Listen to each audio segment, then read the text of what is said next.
your number one fan! Heyo, Saints Row 4, doing a review of it. Been about a month since I've uploaded a video, and this game is probably the perfect one to come back on, because there's a lot of stuff, so we're going to get started right away. Story, basically, like the storyline, you're the leader of the 3rd Street Saints, you know, from the other Saints Row games, but you've wound up in being the president, and that really doesn't do much for you, and I'm okay with that. Some people I've heard have been upset over the fact that you being president wasn't really this huge thing. It was like just a title that you held throughout the game. But, you know, that's fine, especially since it's a game about aliens, and aliens invade Earth, and it's crazy. So the aliens invade, and everything's going completely terrible. And then you know what they do? They completely abduct everyone. Every single person that you know is just like taken, basically. So all of the saints are gone. While the rest of these people are getting taken, I'm going to talk about the gameplay. Very standard. You know, all the stuff's like standard button layout, aiming and shooting, jumping, crouching, running, yada yada.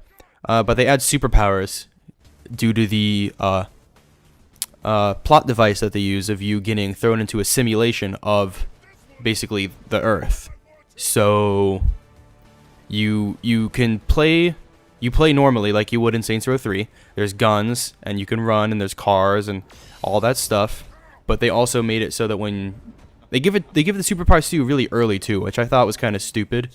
They should have made me work for them, but it was just like a bunch of cutscenes with like this kind of stuff. And the next thing you know, it's like, oh, you can run faster than cars and jump over buildings and then glide. And it's like, why? That's okay. Okay, sure, I guess. It's like literally, I think it's like the first main quest that you do. The customization in this game is pretty ridiculous, I have to admit. I don't think it's the craziest out of any game that I've seen, and I wouldn't be able to name one right now off the top of my head that I would think is, you know, has more stuff. But this one doesn't seem to have a whole lot of stuff, especially starting clothes. I really didn't have much to choose from. It was just changing what I like looked like, you know. But you could change a lot of stuff, and you can make your character look completely ridiculous if you wanted to. I know in one video I saw some guy made his character Shrek. He was just a giant fat green guy, and he was completely naked, and that was a pretty funny video. Weapons are also customizable. They're not completely customizable, like adding attachments and whatnot, but you can upgrade them to do more damage, hold more ammo, you know, shoot faster, and then they do special things depending on what gun it is. But there's also skins that you can put on, and you can actually change it to, like, the pistol that I used, I made it Han Solo's blaster, and it shot green beams, like green lasers. Like I was actually using Han Solo's blaster, and that was really cool.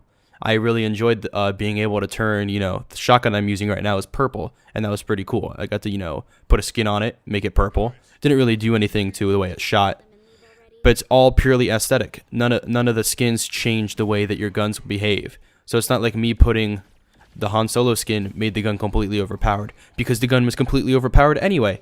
It was completely unbalanced. I could just aim at someone's head, and one bullet, it would kill him no matter what. That was it. Done. It was kind of ridiculous. It made all the other guns obsolete until I ran out of ammo. But later in the game, you can upgrade yourself so that you can get unlimited ammo for certain weapons, and that was one of them. So I literally didn't use pretty much anything except for the pistols.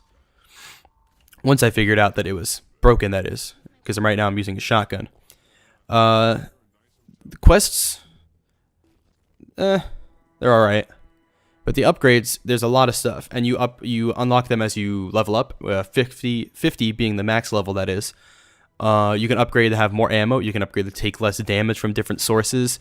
You can also, and this is all non-superpower stuff. This is all just kind of like Saints Row 3. So it's pretty cool. The superpowers are pretty ridiculous, I have to say. Sprinting and jumping, they're the first two that you get, and they're the two that you use the most by far. I'm not even exaggerating. Like, regardless of the way that you play, sprinting and jumping because it's ridiculous. You can sprint faster than any car can go, and you can control it way better, turning around corners and everything. And then you can jump over a building, like literally hold down A, charge it up, jump, and you will fly over the building. And then you can glide, which makes this right here, what I'm showing you, completely obsolete. The car customization is awesome, but putting the sprinting in that makes you run super fast, and then putting the jumping in that makes you jump super high, makes me this pointless. You don't even use the cars. It's kind of upsetting.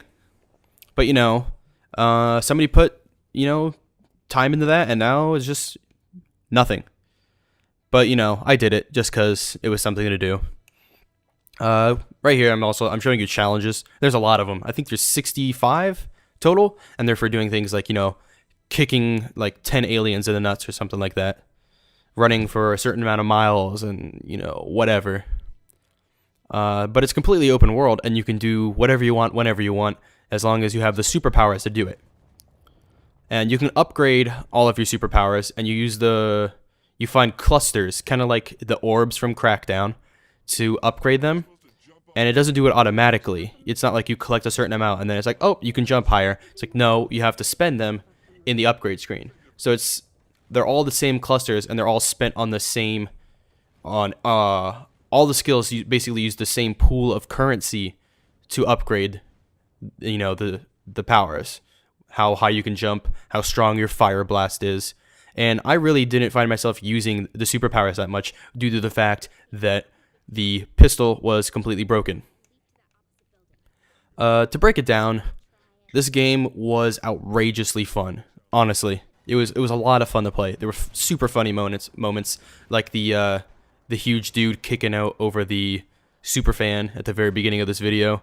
There's also a part where you fly a spaceship for the first time, and your character asks if the radio can work out there, and then they're like, why would it work out all the way out here in outer space? And then when he turns it on, he or she that is, What Is Love starts playing. So you're like flying through a spaceship while What Is Love is blasting in the background, and I thought that was awesome.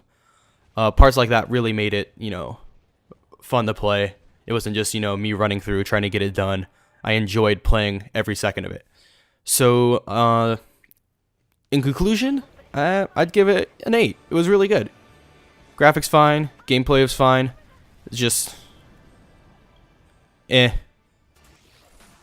felt like they could have done more. Anyway, I'll see you as soon as I can with the next video. Like, comment, subscribe, share your friends. Let them know what I do. See ya.